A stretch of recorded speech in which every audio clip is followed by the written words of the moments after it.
안녕하세요. 김태훈의 현명한 투자자 방송 시작하겠습니다. 오늘은 HD 현대에너지솔루션에 대해서 말씀을 드리겠는데요.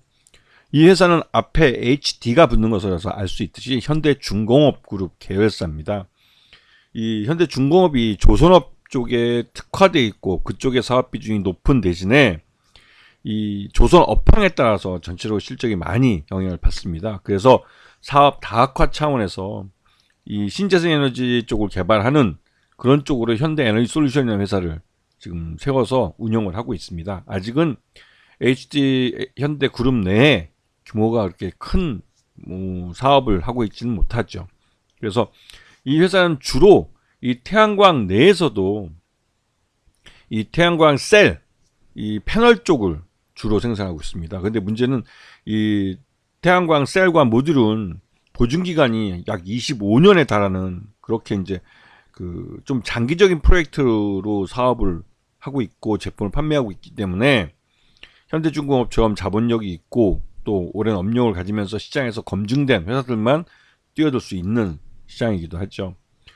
이 HD 현대에너지솔루션은 제일 밑단에 업스트림 쪽에 이제 그 한화케미칼이나 OCI 같이 이런 폴리시콘을 만드는 쪽 이쪽을 제외한 나머지 모든 태양광의 이런 셀부터 시작해서 패널 그다음에 모듈을 만들어서 나중에는 태양광 발전소를 건설하고 운영하는 데까지 이 모든 사업을 다 하고 있죠.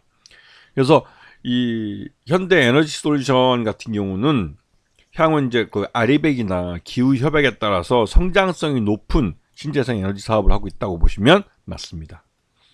그래서 전체적인 매출 비중 중에 모듈, 태양광 모듈에 대한 매출 비중이 86%로, 88%로 작년 기준을 봤을 때 가장 높은 비중을 차지하고 있고 그 외에 ESS 같은 에너지 저장 장치 같은 것들도 사업을 하고 있고 용역 수익도 일부 발생하는 걸로 알려져 있습니다.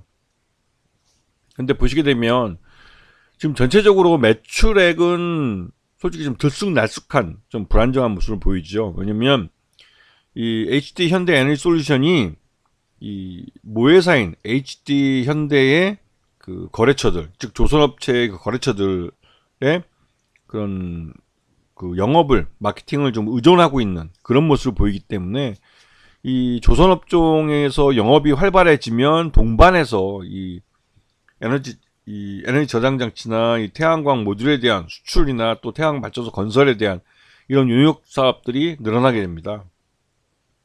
근데 이 특히나 이제 국내 사업 같은 경우, 국내 태양광 쪽은 그 현재 이제 그 윤석열 정부의 에너지 정책 자체가 이 신재생 에너지에 대한 투자를 줄이고 그 탈원전 정책에 따라서 원전에 대한 투자를 늘려가는 그런 시대착오적인 에너지 정책을 펼치고 있기 때문에 내수 시장이 거의 없다시피 했죠.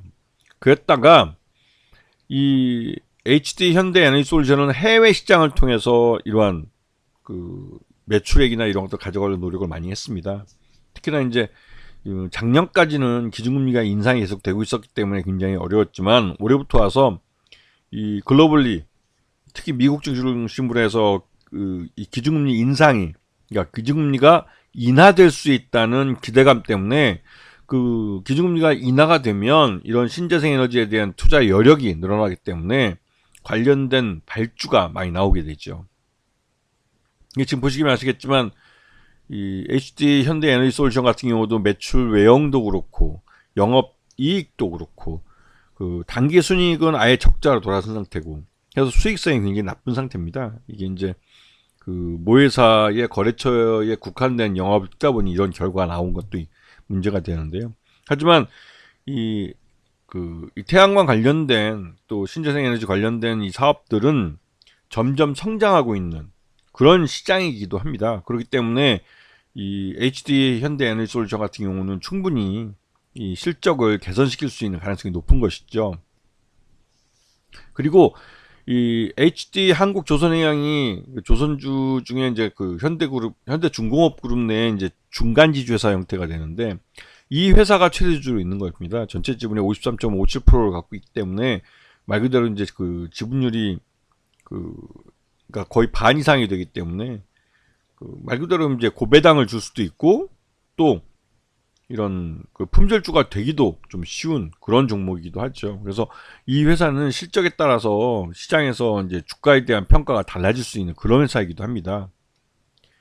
거기다가 이제 최근 들어서 이 그 COP28이라고 해서 탈화석 연료 전환 합의가 이제 도출되면서 이 중동의 산유국들이 중심이 돼서 이제 신재생 에너지에 대한 투자를 늘리고 있죠. 이건 좀 아이러니하기도 한데 이 중동 산유국들은 석유 이후의 세상에 대해서 먼저부터 대비를 하고 있습니다.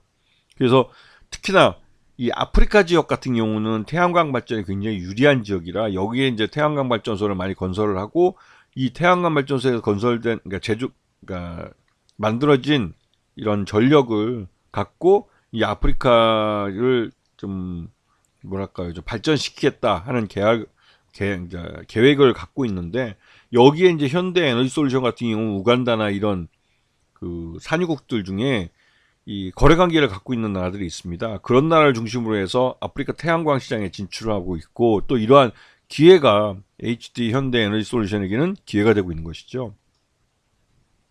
근데 앞에서 이제 국내 내수장이 없어졌다라고 말씀을 드렸는데 이게 이제 10차 정기 기본 방향인데 이 전력 전원별 발전량 비중을 이제 정부에서 이제 정하는 겁니다. 여기에 따라서 이제 투자 달라지는데 이 문재인 정부 때만 해도 탈원전 정책 해가지고 이 신재생 에너지에 대한 발전 비중을 높여가고 있었습니다. 하지만 윤석열 정부 들어와서 이 신재생 에너지에 대한 발전 비율을 21.5%까지 줄이고 오히려 원전을 32.8%까지 늘려버렸죠. 그래서 이렇게 된다면 말 그대로 이제 신재생 에너지에 대한 투자가 그게 서둘 필요가 없고 하기서 신재생 에너지에 대한 투자가 급감했습니다. 우리나라에서도. 여기다가 또 이 작년까지만 해도 고금리로 금리가 계속 상승할 때였기 때문에 글로벌리도 또 시장이 이런 태양광에 대한 또 신재생 에너지에 대한 투자가 또 많이 줄어들기도 했죠. 투자비가. 이제 그런 면에서 이제 실적이 위축이 된 겁니다.